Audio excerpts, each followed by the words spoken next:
Good morning, Friday 7th of August. I'm Jeff Beeston, Market Analyst with Bell Direct, and this is the Morning Bell. Turning to offshore equity markets, and US shares shook off a slow start with the Nasdaq finishing above 11,000 for the first time in history. The big tech companies led the way.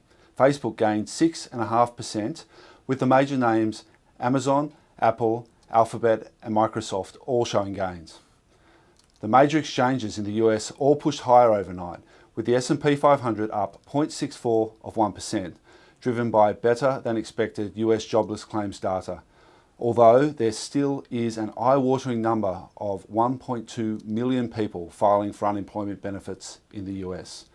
The S&P 500 is now only 1% off its all-time record highs. US Treasuries were highly volatile, with yields range trading between 0.5% and 0.55%.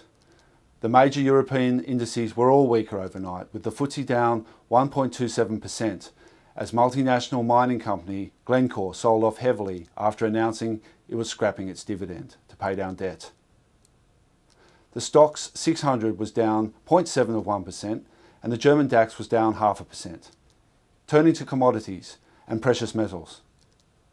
Gold extended its rally for the fifth day in a row.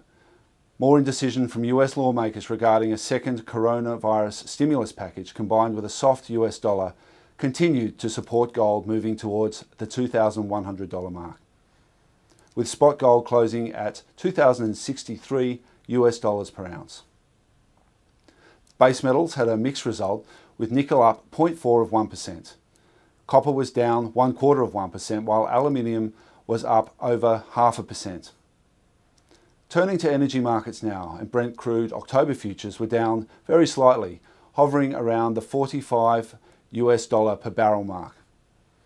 Iron ore for September delivery closed at $115 per tonne, with BHP posting its best day in 3 months yesterday, up almost 5%.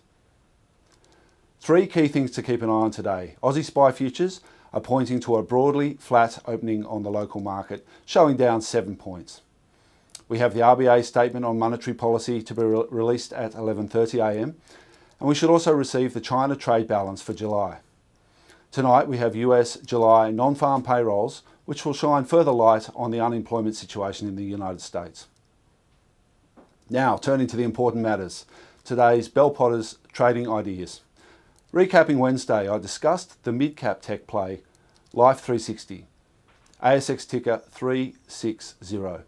This stock has started to move from $3.60 on Wednesday to close at $3.90 yesterday afternoon.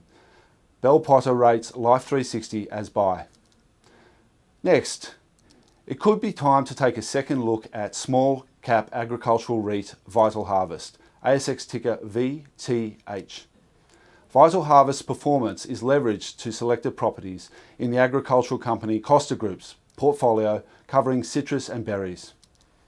Bell Potter analysts are starting to see stronger trends in citrus export prices, up 5% year on year, and a better domestic market for berries. Vital Harvest recently provided second half distribution guidance of 1.5 cents, exceeding Bell Potter's forecast of 1.25%.